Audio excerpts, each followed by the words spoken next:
Saya tak pernah tengok muka mak saya serius macam ni. Mak saya marah tau. Dia kata macam ni, awak berdua ni jangan layan sangat benda tu. Dia bukan anak korang. Dan waktu tu mak saya ni cakap direct tak. Dan saya buat cakap, siapa pula bu? Dan waktu tu ibu saya bangun terus. Dia tendang mainan yang cantik tersusun dekat satu sudut dalam rumah saya ni, dekat ruang tamu tu. Mak saya cakap apa tau, ni banyak bel lah, set toy lah, masak-masak lah. Takkan korang yang main kot?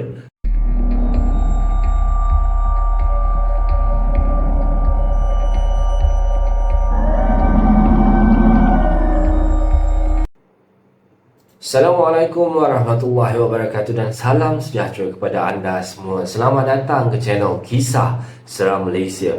Diharapkan anda semua pada hari ini sihat-sihat belaka lah hendaknya ya. InsyaAllah. Baiklah, semua kisah-kisah yang saya akan ceritakan kat sini pada hari ini, anggaplah sebagai satu hiburan sahaja. Jangan terlampau taksub ataupun terikut-ikut je. Baiklah, sebelum kita bermula, marilah kita sama-sama berdoa kepada Allah Subhanahu Wa Taala. Semoga Allah panjangkan umur, murahkan rezeki dan berikan kesihatan yang baik dan memudahkan segala urusan kita di dunia dan di akhirat. Dan semoga Allah memberikan syurga buat emak dan ayah kita. Amin, amin, ya rabbal alamin. Jadi, tanpa membuang masa lagi, kali ini KSM nak bawakan anda kisah yang bertajuk Mama. Macam itulah lebih kurang. Marilah kita terus ke video yang pertama dengan lafaz Bismillahirrahmanirrahim. Mari kita mulakan.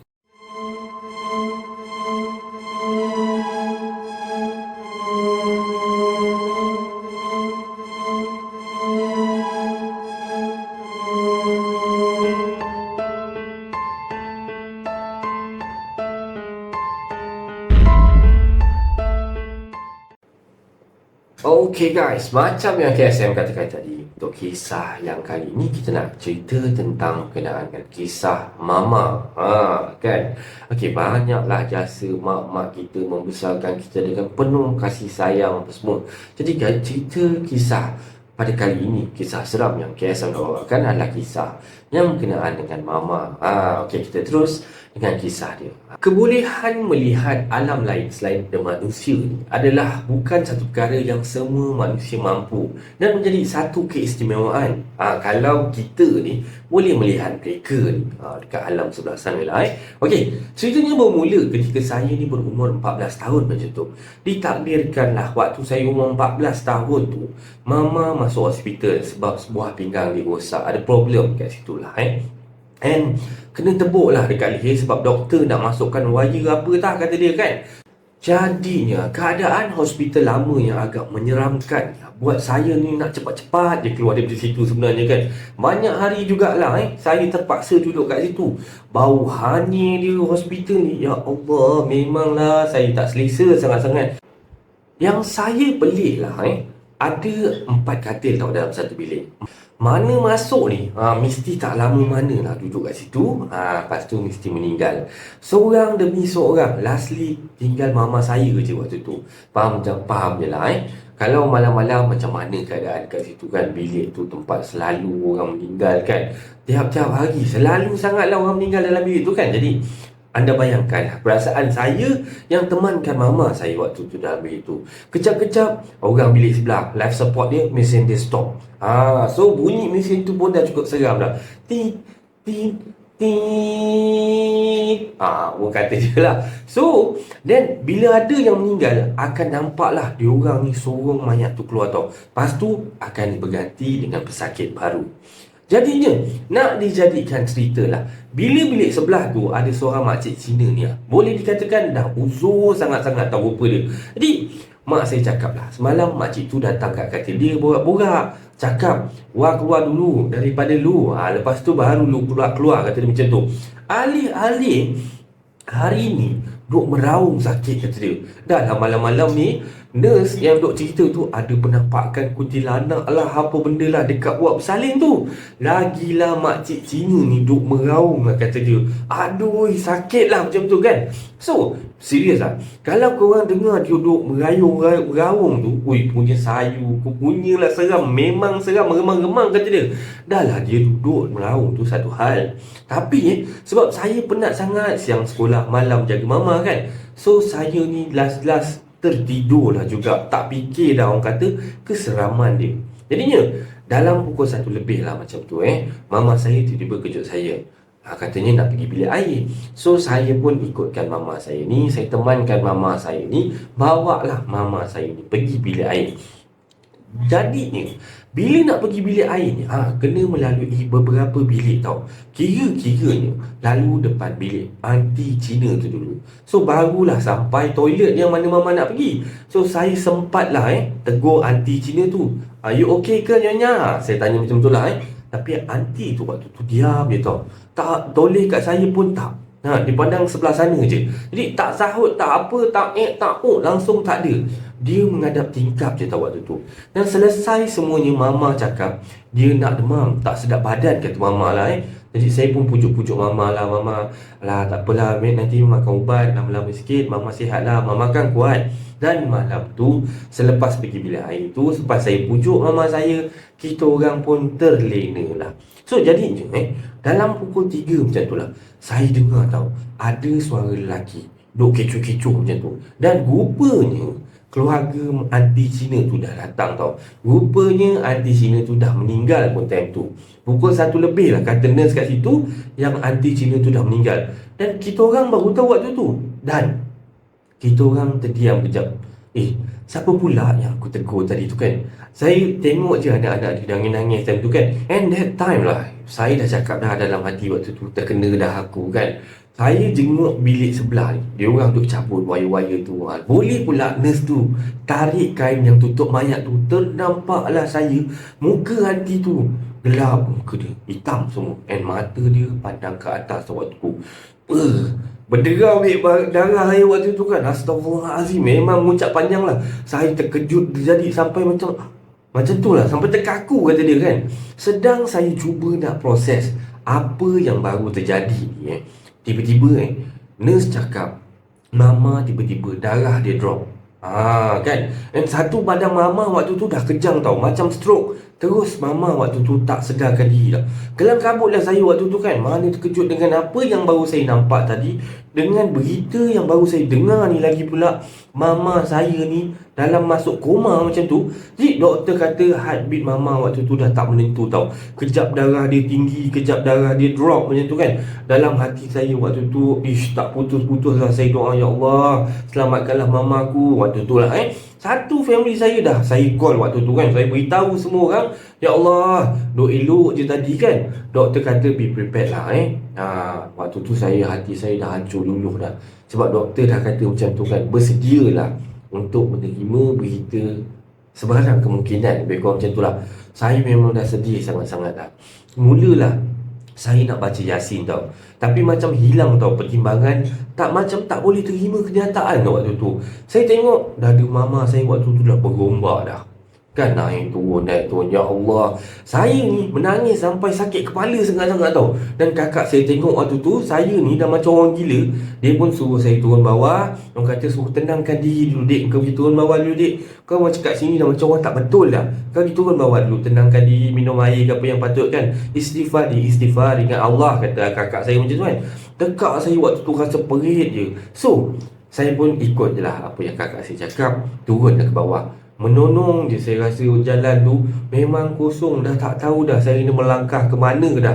Sampai-sampai je dekat bawah, saya orang kata, saya kalau kat bawah tu, kalau time-time macam ni dah malam sangat tau nak beli makan ke, nak beli minum ke, memang dah lewat malam. So semua kedai kat situ semua dah tutup. So saya pergilah, orang kata kat mesin air Gedegang tu kan. So nak pergi kat situ kena melalui bilik mayat tau. Tiba-tiba waktu saya nak pergi kat tempat tu, nak sampai lah tiba-tiba telefon saya berbunyi. Tengok kakak saya call tau. Saya terduduk tau kat kursi. Bila kakak saya call cakap, mama dah tak ada dek, kau naik sekarang. Macam tu lah So saya diam waktu tu, tak nangis dah, tak apa dah, tak tak langsung dah tak ada dah waktu tu. Saya jalan terus, tak tengok depan dah waktu tu. Tiba-tiba ada nurse pakai mask tau. Dia macam tahan saya, kata dia. Dia tanya tau, awak nak tengok mak awak ke? Kalau nak tengok mak awak, awak ikut saya. Jadi saya pun waktu tu macam dah tak boleh nak fikir lah.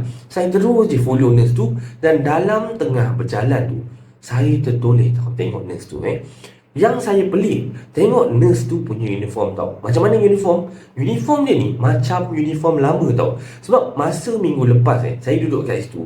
Saya ni suka jalan-jalan lah Lepas turun daripada surau apa semua, saya suka ke sana, suka ke sini lah, pusing sana pusing sini. Dan saya pergi ke arkib dekat hospital tu lah.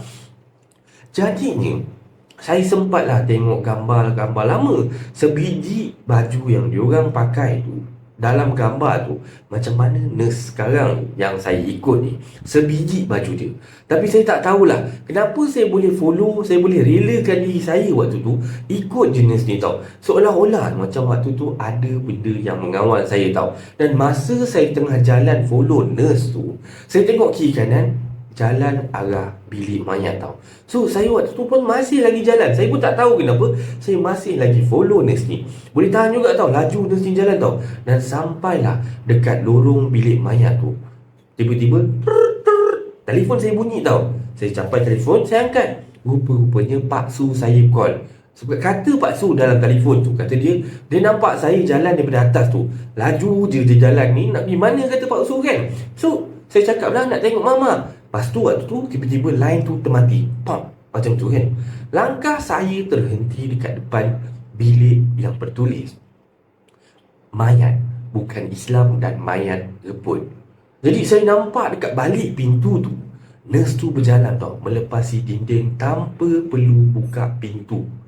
Ya Allah, hanya Tuhan je lah yang tahu apa yang saya rasa masa tu tau. Bertahun dah benda ni berlalu tau. Tapi until now saya masih tak akan lupa apa yang terjadi. Walaupun kematian mama saya ni mendadak sangat. Al-Fatihah lah untuk mama dia Jadi ini adalah kisah seram Malaysia yang pertama. Harap anda masih stay tune. So saya nak sambung dengan kisah yang kedua. Dia berkenaan dengan mama juga, tapi yang mama ni mama yang lain macam sikit. Kita terus dengan kisah yang kedua.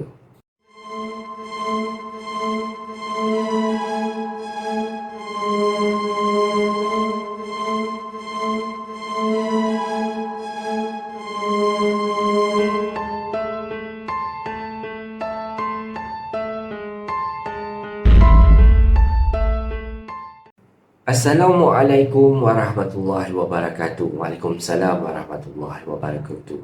Okey, ingatkan balik pengalaman saya ni bermula pada majlis hari jadi saya yang ke-33 yang disambut di sebuah restoran secara kecil-kecilan. Masa tu adalah masa sebelum pandemik. So, Zack ni rakan baik saya lah, kata best friend saya dan juga anak pada kawan ibu dan ayah saya, menghadiahkan saya ni anak pokok bunga orkid.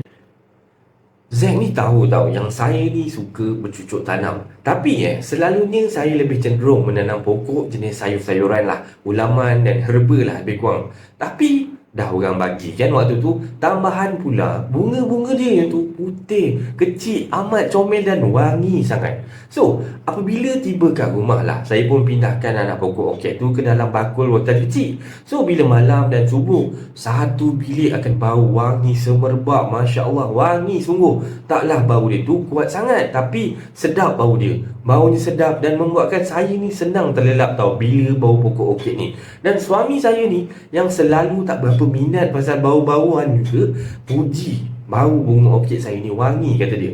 So, pada mulanya lah kami tak sedar apa-apa yang pelik pun berlaku. Sehinggalah pada satu hari ni, jadinya saya masuk parking, nak parking dekat Tesco tau. Jadi adalah pakcik guard tu, dia tahan saya waktu tu tau. Kenapa? Kata dia, "Puan, jangan tinggalkan anak kecil dalam kereta puan, bahaya tau." Kata dia lah. Jadinya waktu tu, Cik ni ada salah orang kot. Saya mana ada anak. Kata saya macam tu lah. Saya pun balas. Jadinya dia bawa saya ni dengan suami saya waktu tu, bawa pergi ke kereta saya. Dan saya tengok muka pakcik tu Sangat-sangat keliru tau bila dah sampai kat kereta saya. Kenapa? Sebab dalam kereta saya waktu tu mana ada anak seperti yang Pakcik Gad ni kata tadi kan. So Pakcik Gad ni pun buat macam mana tau, dia pun minta maaf dan dia pun terus pergilah. Dan rupanya itu bukan kali pertama dan kali terakhir tau. Jadinya orang dekat sekeliling saya ni nampaklah anak kecil dalam kereta tau. Ada jugalah 2-3 kali saya dengan suami saya ni ditegur kasar sampai kena marah dengan orang ni kerana kononnya yang saya tinggalkan anak dalam kereta. Sehinggalah suami saya ni buat lawak tau, suruh tampal notis dalam kereta, letak kertas dalam kereta yang mengatakan kami tidak ada anak dalam kereta, atau itu bukan anak kami. Macam tu lah konon-konon. Tapi kita orang tak buat lah macam tu, cuma buat lawak antara saya dengan suami saya waktu tu. Sebenarnya isu tak ada anak ni juga menjadi satu isu yang agak mencabar kesabaran kita orang lah, suami isteri ni lah. Kami sebenarnya dah berkahwin selama 5 tahun tapi tidak diberikan rezeki, tidak dikurniakan anak lah. Jadi pada mulanya tak ada masalah langsung. Yang orang kata senang lah, senang nak pergi bercuti. Keluarga kami juga tidaklah orang kata mendesak-mendesak bila nak ada anak, bila nak ada anak. Tak ada. Jadi tapi bila hari perayaan ataupun berkumpul beramai-ramai lah, ada je lah orang tanya yang mulut-mulut laser makcik-makcik ni kan, kenapa korang kahwin lama dah tak ada anak, katanya jangan tolak rezeki tau. Kata dia orang, woi mulut korang kan. Jadi tu memang menyampah. Tapi mulalah saya bertanya pada diri saya sendiri, sempurnakah keluarga ni jika tak ada anak? Dan saya ni pula memang jenis suka anak-anak kecil tau. Sejak daripada dulu lagi saya memang suka budak kecil. Dan itulah sebabnya saya belajar dalam bidang early childhood education dan kemudian menjadi seorang guru dan koordinator di sebuah sekolah tadika. Dan pada saya ni, anak-anak kecil ni amat jujur dan mereka beri kasih sayang sepenuhnya pada orang yang dipercayai. Jadi sedikit sebanyak apabila setiap hari berdepan dengan budak-budak kecil ni, terdetik jugalah hati saya ni untuk memeluk anak saya sendiri satu hari nanti.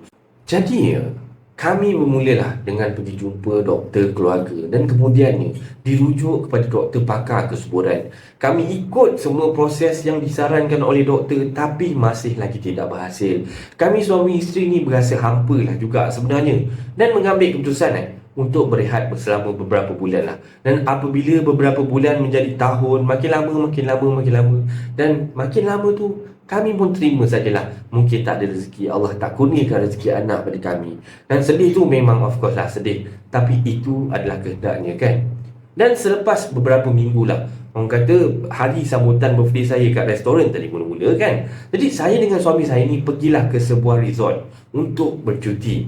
Jadi saya tinggalkan kunci rumah saya ni pada jiran sebelah.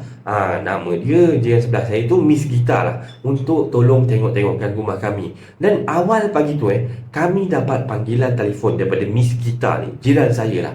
Katanya rumah saya ni dipecah masuk pencuri dan pencuri ni telah berjaya pun ditangkap oleh polis. Dan malam tu jugalah kami bergegas balik ke rumah. Nasiblah orang kata resort yang saya pergi ni taklah jauh mana, hanya 2 jam je daripada rumah.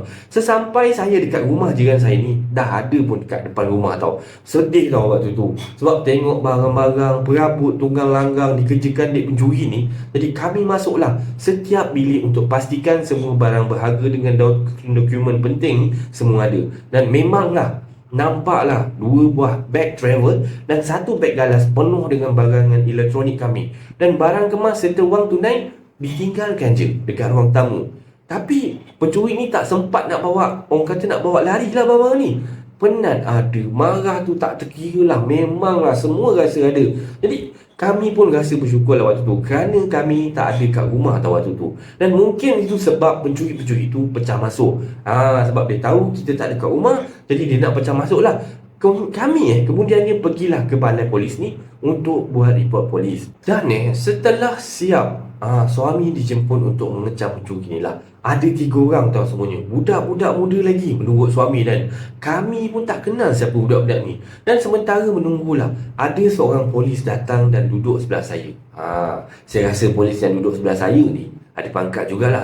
Memang muka betul-betul macam rupa polis kat TV tu kata dia. Cuma misai nipis sikit daripada galak tu. Dan pertuturannya sopan lah, tapi business like. Dia tanya, "Puan, minta maaf saya cakap direct je ni dengan puan Puan dengan suami ni ada membeli apa-apa ke?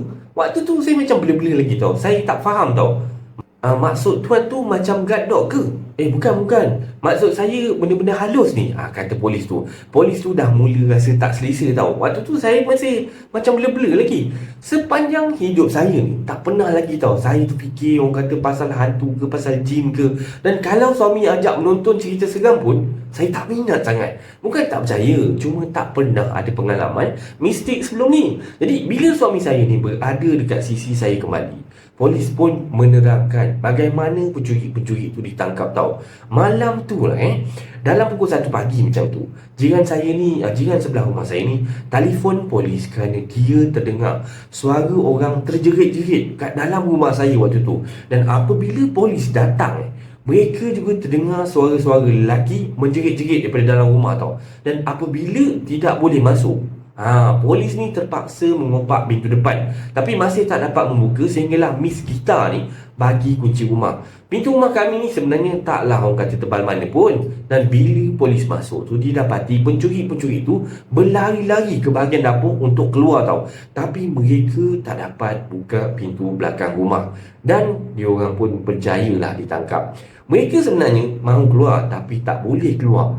Elok je ada tingkap belakang tu terbuka sebenarnya. Poin mereka masuk awal tu lah. Jadi, tapi yang peliknya, diorang tak boleh keluar daripada rumah saya. Kami waktu tu pun hairan lah. Apa pasal lah budak-budak ni terkial-kial duk langgar grill tu. Dia macam tak boleh keluar, tak jumpa lubang yang diorang buat untuk diorang masuk dalam rumah tu mula-mula. Jadi dulu masa saya baru masuk kerja, pernah jadi macam ni puan. Itu sebab saya tahu. Polis tu terangkan lagi lah. Saya ada tanya diorang puan, kenapa tak keluar? Tambah polis yang rupa macam galak tu, diorang kata kat rumah tu ada hantu duk kejar diorang. Jadi waktu tu saya dengan suami saya ni jadi serba salah tau. Jadi saya tanya dia, dan dia pun tanya saya balik. Memang tak ada.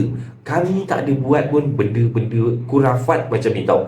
Mungkinlah budak-budak pencuri tu orang kata ambil dadah ke, ambil apa benda ke yang tak betul kan. Jadi saya pun malas nak fikir banyak. Tapi terlupalah nak tanya pada polis tu, kot diorang ada buat drug test ke macam mana kan. Jadinya kembalilah kami ni ke rumah. Kami sibuk kemas-kemas bilik balik semua barang-barang yang dah bersepah tu. Dan tak ada pun yang dicuri. Alhamdulillah. Beberapa bulan orang kata berlalulah lepas tu kan, insiden pecah rumah ataupun rumah saya kena masuk ni tapi tak boleh keluar ni masih menjadi misteri. Tapi tidaklah kami fikirkan sangat. Jadi kami kembali dengan rutin harian macam biasa. Jadi saya sedar masa ni saya sentiasa rasa gembira, happy sangat, bahagia tau tinggal berdua. Dan kadang-kadang kami suami isteri ni berjenaka tau. Seolah-olah yang kami ni ada anak kecil tau. Siap bagi nama lagi. Kita bagi nama dia baby kata dia. Mungkinlah kalau difikirkan sekarang kehendak kami yang terlalu inginkan anak juga yang buat kami jadi macam ni tau. Dan sampailah satu malam tu saya bermimpi tau memeluk seorang anak perempuan dalam umur 4 ke 5 tahun tau macam tu. Dan bila saya bangun ni dan masih dalam keadaan mamai macam tu, saya masih lagi memeluk satu jasad kecil.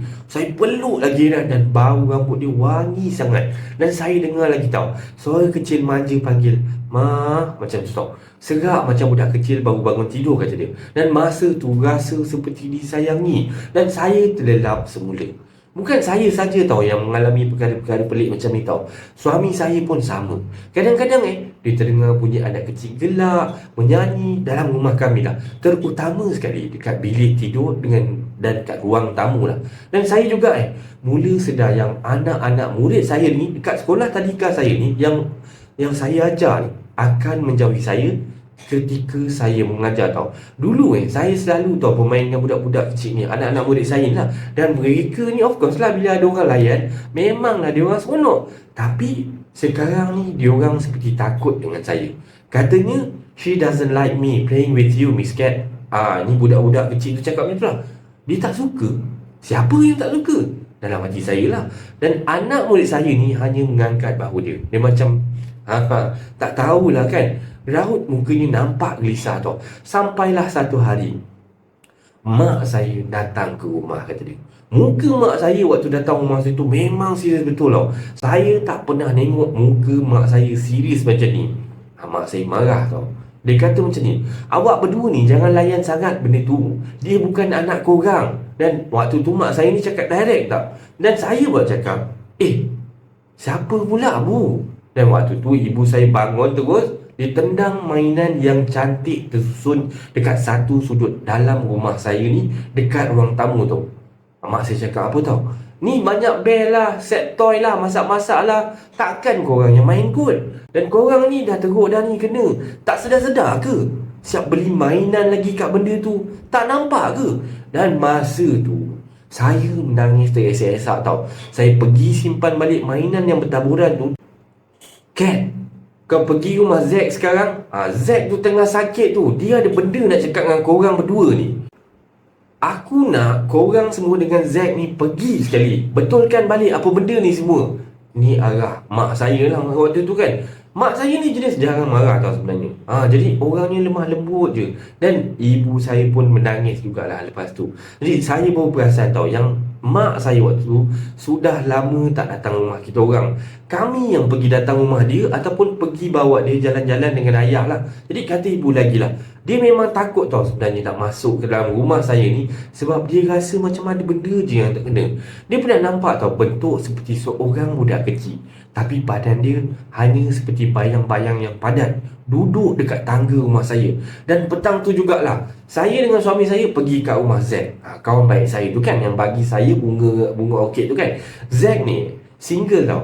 So dia duduk seorang. Rumah saya dengan rumah Zack ni tak jauh mana tau. Dan bila kami sampai rumah Zack, kami masuk, tengok kakak Zack ni pun ada sekali jaga si Zack ni. Makin kurus saya tengok si Zack ni. Mata dia cengkung seperti macam tak cukup tidur lah macam tu. Dan kata Zack ni memang dia tak dapat tidur pun. Sebab malam-malam dia dengar tau, dan nampak bayang-bayang perempuan nangis kat luar rumah dia, kata dia. Dan setiap malam sampai dia hampir hilang akal dah. Dan suara tangisan dia tu memang sangat kuat. Dan kadang-kadang perlahan, kadang-kadang kuat, dan tidak pula didengai oleh sesiapa pun kecuali dia seorang yang dengar. Dan lama-lama bila tahulah ini kes mistik dan bukan manusia, kakak dia pun panggil lah seorang ustaz. Dan ustaz ni kata dia pun tak boleh nak halau perempuan tersebut kerana perempuan tu datang bersebab, kata dia. Perempuan tu datang, kata dia, minta pulangkan apa yang Zack telah ambil daripada dia. Dan selagi tu dia tak akan pergi ke mana-mana. Dan ustaz pun kata yang dia tak dapat, orang kata tak berapa faham tau bahasa perempuan tu, kata dia. Jadi dia pun tak tahulah nak menterjemahkan apa benda yang perempuan tu nak daripada nak balik sebenarnya. Jadinya puaslah Zack fikirkan apa benda yang dia ambil ni. Dia ni ataupun Zack ni tak pernah pun mencuri seumur hidup dia. Jadinya Zack ni beritahu saya lah yang dia dapat connect the dots ni bila dia nampak post FB saya tau. Yang saya ada ambil gambar tumbuh-tumbuhan yang saya tanam tau. Termasuklah orchid yang dia bagi pada saya ni beberapa bulan yang lalu. Jadi dia ni tak berani tau nak telefon saya. Tak tahulah kenapa dia tak berani. Mungkinlah dia sebab dia lihat saya ni waktu tu dah banyak sangat berubah. Jadi dia cakap dengan ibu saya ni minta jadi perantaraan antara saya dengan dia lah. Jadi Zack kata saya dengan suami dia ni pun macam dah jadi orang bodoh dah waktu tu. Dan duk bela makhluk apa entah, tapi tak sedar-sedar waktu tu. Satu benda yang saya patut maklumkan kat sini lah, ialah si Zack ni, si Zack ni dia suka masuk hutan tau. Dia suka hiking, dia suka camping, segalalah aktiviti outdoor ni si Zack ni memang suka. Jadinya pada satu hari dia pergi dengan kawan-kawan dia ni, orang kata kawan-kawan kaki mendaki dia orang lah, yang adventurous ni lah, pergi ke satu kawasan pergunungan ada dekat selatan Malaysia lah. Tiba di satu tempat lapang ni dekat lereng bukit tu, dia nampak kat situ tu banyak orchid bergantungan. Jadinya bila dia tengok orchid tu cantik-cantik sangat, dia congkellah satu tu bawa balik. Kata Zack dia tahu perbuatan dia tu sebenarnya tak baik. Di depan dekat hutan ni kita tak boleh ambil sewenang-wenangnya. Dan memanglah satu lagi salah dekat sisi undang-undang. Lebih-lebih lagi dekat hutan simpanan macam ni. Dan juga salah juga di sisi peraturan hutan yang kita tak, orang kata tak cakap pun, tapi semua orang tahu. Bila masuk kat tempat orang jangan ambil apa-apa. Jadi bila masuk dalam hutan jangan ambil apa-apa untuk bawa balik. Macam itulah lebih kurang dia. yang tak banyak orang cakap, tapi semua orang tahu, kata dia. Jadi saya tengok orkid tu cantik sangat. Memanglah dia niat nak simpan, tapi tangan dia ni bukan jenis tangan yang membela pokok punya kan, tak reti nak jaga pokok. Jadi saya ni lah jadinya penerima bertuah dia. Jadi ni kami tahulah apa yang patut buat sekarang kan. Keesokannya, pagi-pagi lagi, awal pagi, kami bertolak ke selatan. Naik kereta saya je. Suami saya yang bawa kereta tu, dan saya duduk sebelah. Dan Zack pula, Zack tidur dekat belakang. Atas ribaku adalah pegang orkid yang saya bela tu. Daripada saya sejengkal tu, sehinggalah keluar banyak bunga daun hijau berkilat-kilat yang cantik sangat. Dan jujurlah saya cakap, sepanjang perjalanan tu, saya dengan suami ni rasa sedih sangat. Berapa kali kami berhenti tau, rasa macam nak patah balik pun ada. Nak lupakan aja ajak kita orang nak hantar balik pokok bunga ni. Tapi bila lihatkan si Zack dengan keadaan dia yang terlepek, lemah, yang macam tu, kita orang teruskan jugalah. Jadi apabila sampai dekat tempat yang Zack tunjukkan ni, kami semua turun kereta. Saya pun letakkanlah orkid tu dekat passenger seat, tempat saya duduk tadi. Dan sementara saya pergi ke boot kereta ni untuk ambil backpack dan keperluan-keperluan lain untuk nak start hiking ni, saya lihat suami saya dengan Zack dah terjegat tau, berdiri dekat luar kereta. Mata dia orang ni tertumpu ke arah dalam kereta. Dalam kereta waktu tu ada budak kecil tau dalam kereta. Baby dalam hati saya lah. Anak-anak, nama anak yang saya bagi tu baby kan. Jadi bukan bayang-bayang lagi kali ni tau. Ada nampak muka, tangan dia bersilang meluk badan dia. Muka dia bulat, merah dan basah dengan air mata dia. Comel sangat budak ni tau. Rambut dia kerinting-kerinting, bulung paras bahu. Dan bila dia tengok saya menangis, baby ni lagi menangis tau, lagi kuat. Hati saya waktu tu rasa macam disiat-siat tau. Saya rasa pedihnya tu bila tengok si baby ni pedih. Dan barulah saya sedar yang wajahnya tu saya selalu tatap tau. Tapi saya ingat, semua tu saya ni dengan suami yang reka je. Sekadar, orang kata macam sekadar saya punya rekaan ataupun angan-angan saya dengan suami punya kan. Dan sebab terlalu nakkan anak tu, jadi perasaan saya waktu tu seperti terbelah dua tau. Bahagian ibu dalam diri saya waktu tu nak masuk dalam kereta balik, nak terus balik dan peluk baby dan drive balik rumah masa tu juga tau. Dan bahagian satu lagi dalam diri saya ni nak pujuk, keraskan hati saya untuk teruskan perjalanan masuk hutan dengan bunga orkid, untuk pulangkan bunga orkid tu lah. Jadi saya nampak suami saya pun macam serba tau waktu tu. Si Zack pula ni dah terhuyung-hayang macam orang nak pitam. Jadi dengan perasaan berbelah bagi ni, saya tarik nafas panjang, tutup mata, tarik keluar pokok orkid tersebut, dan teruslah saya berjalan susur masuk dalam hutan waktu tu. Ini je lah cara yang dapat menyelamatkan keadaan sekarang ni. Jadi bolehlah dikatakan sepanjang perjalanan tu, saya ni berjalan sambil saya menangis tau. Dan dalam hati saya ni berkata berkali-kali, maafkan ma baby, maafkan ma, macam tu lah. Ya Allah, kuatkanlah semangatku. Dan setelah lama kami berjalan tu, akhirnya sampailah dekat tempat tanah lapang yang tempat Zack ni ambil bunga orkid tu lah. Nasib baiklah si Zack ni ingat tau tempat dia, walaupun lama dah sebenarnya tak pergi situ. Jadi saya lihat tempat itu kering kontang tau. Pokok-pokok diseling dengan kekuningan seperti macam nak mati macam tu. Nak kata musim kering, sepanjang perjalanan kami ni, tumbuhan-tumbuhan yang lain ni okey je hidup. Tak ada pun nampak kering ke apa benda kan. Di bawah sebuah pokok di pinggir kawasan lapang tu, kami nampak tau ada seekor pelanduk.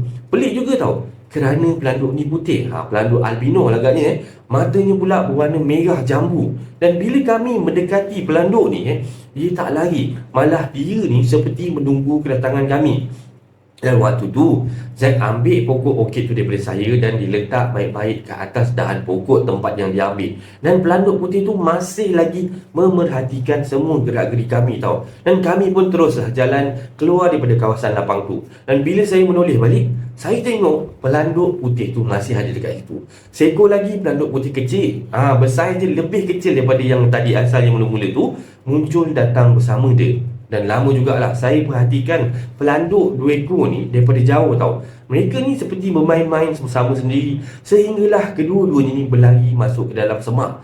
Ya Allah, waktu tu kan lega saya rasa masa tu. Saya ambil tu sebagai satu petanda yang semuanya telah kembali kepada keadaan asal. Dan perjalanan balik kita orang ni lebih cepatlah. Dan kami bertiga ni barulah boleh berbincang tentang apa yang jadi, apa yang kami saksikan dalam hutan tadi. Walaupun dalam hati saya dengan suami waktu tu memang masih lagi tersisa rasa-rasa sedih tu, tapi rasa ringan sikitlah juga waktu tu kan. Jadi selepas beberapa hari kami pulangkan pokok orkid ke tempat asal dia tu, barulah kami betul-betul terjaga daripada hayalan kami suami isteri. Yang si Zack ni pula dah mula beransur pulih. Mungkinlah bila korang ni dengar kisah yang saya sampaikan ni, ada yang akan cakap yang kami ni mungkin delusional. Mungkin ada juga yang berpendapat yang kami ni tak patut jaga baby sebab tahu yang dia ni bukan seperti kita semua ni lah. Dan seperti ibu saya ni tanya, kenapa tak sedar-sedar juga kan? Pengalaman ini terjadi perlahan-lahan tau sebenarnya. So dalam jangka masa beberapa bulan tau. Jadi kami pun sebenarnya agak blur tentang apa yang kami alami ni. Dan rasanya kami ambil masa yang lama jugalah untuk nak proses, untuk nak hadam apa yang kami alami. Apa yang saya boleh simpulkan kat sini ialah baby ni datang di saat kami perlukan dia dan dia perlukan kami. Tiada tindakan yang dia buat membahayakan ataupun menakutkan kami waktu tu. Jadi saya dengan suami ni berdoalah yang dia gembira bersama dengan ibu dia. Mereka pun Allah juga. Kami bercadang bila dah betul-betul bersedia nanti, kami pula nak ambil anak angkat. Banyak kat luar sana tu yang tak ada ibu dan ayah. Tak mengapalah jika dia ni bukan darah daging kami. Yang penting kami yakin yang kami boleh berikan kasih sayang dan keperluan yang mencukupi untuk dia. Semoga pengalaman saya ni dapat dijadikan pengajaran pada anda semua. Jadi terima kasih. Dan ini adalah kisah seram Malaysia untuk kali ini. Agak panjang sikit lah. Harap anda terhibur dan tidak boring pada anda semua. So cerita kali ini saya harap dapatlah berikan pengajaran pada anda semua di luar sana yang mana terlalu mahukan anak. Ada kalanya rezeki kita mungkin lambat lagi kan. Dan mohonlah pada Allah Subhanahu Wa Taala. Sama ada kita dapat lambat atau cepat tu, semuanya daripada Allah Subhanahu Wa Taala. Baiklah. Terima kasih kerana sudi mendengar sehingga habis cerita kali ini. Sebarang komen, like dan share daripada anda semua amat-amatlah dihargai.